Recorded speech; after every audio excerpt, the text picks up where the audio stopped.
আজি নগাঁৱতো আহিছোঁ যথেষ্ট ভাল পৰিৱেশ দেখা পাইছোঁ কিবা বিজেপি ভিতৰত তেওঁলোকৰ সাধাৰণতে যিদৰে নিৰ্বাচনী প্ৰচাৰ হ'ব লাগে নিৰ্বাচনী প্ৰচাৰ হোৱা নাই বিজেপি দলৰ ভিতৰত কিবা এটা ফুট এটা আছে কিবা তেওঁলোকৰ আন্তৰিক কিবা যুদ্ধৰ কাৰণে তেওঁলোকৰ মানুহবোৰ যিদৰে প্ৰচাৰত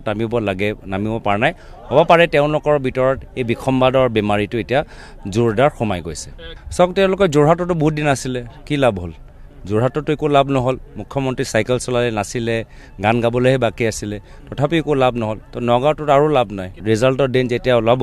এই ফলাফলৰ পৰাই নিজৰ আমি কথাখিনিত আমি এটা প্ৰমাণ কৰিম মুখ্যমন্ত্ৰী মহোদয়ে নিজৰ গাড়ী সুৰক্ষিত কৰিবলৈ যিকোনো পৰ্যায়লৈকে যাব পাৰে অসমৰ মাটি কিনিব পাৰে অসমৰ মাটি বিক্ৰী কৰিব পাৰে অসমৰ মানুহ বাহিৰলৈ ঠেলি দিব পাৰে বাহিৰৰ মানুহ অসমৰ সংস্থাপিতও কৰিব পাৰে গাড়ী সুৰক্ষাৰ কাৰণে তেওঁলোকৰ যেতিয়া নিজৰ যিকোনো মানে তেওঁলোকৰ আদৰ্শ নীতি নাই সব ক্ষেত্ৰত তেওঁলোকে আদৰ্শ নীতি পাহৰি নিজৰ গাড়ীৰ কাৰণে যিকোনো পৰ্যায়লৈকে যাব পাৰে অলপ দিন আগতে বৰাকৰ আমাৰ মাটিটো মিজোৰামত দি দিব মণিপুৰ দিব সেইখিনিও কথা তেওঁলোকে কৈছে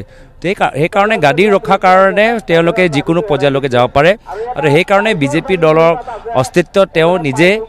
নাইকিয়া কৰাত মূল ভূমিকা তেওঁ গ্ৰহণ কৰিছে এটা কথা কোৱা বাহিৰে একো উপায় নাই কিবা কেতিয়াবা ছটা জনগোষ্ঠী জনজাতিকৰণৰ পক্ষত ক'ব কেতিয়াবা বিপক্ষত ক'ব তো সেইকাৰণে তেওঁলোকৰ কথাৰ কোনো গ্ৰহণযোগ্যতা নাই আৰু মই কৈছোঁ যে তেওঁলোকৰ এনেধৰণৰ অস্থিৰ ৰাজনৈতিক স্থিতিৰ কাৰণে নিজৰ দলৰ অৱস্থা তেওঁ লাহে লাহে বেয়ালৈ ঠেলি কৰি গৈ আছে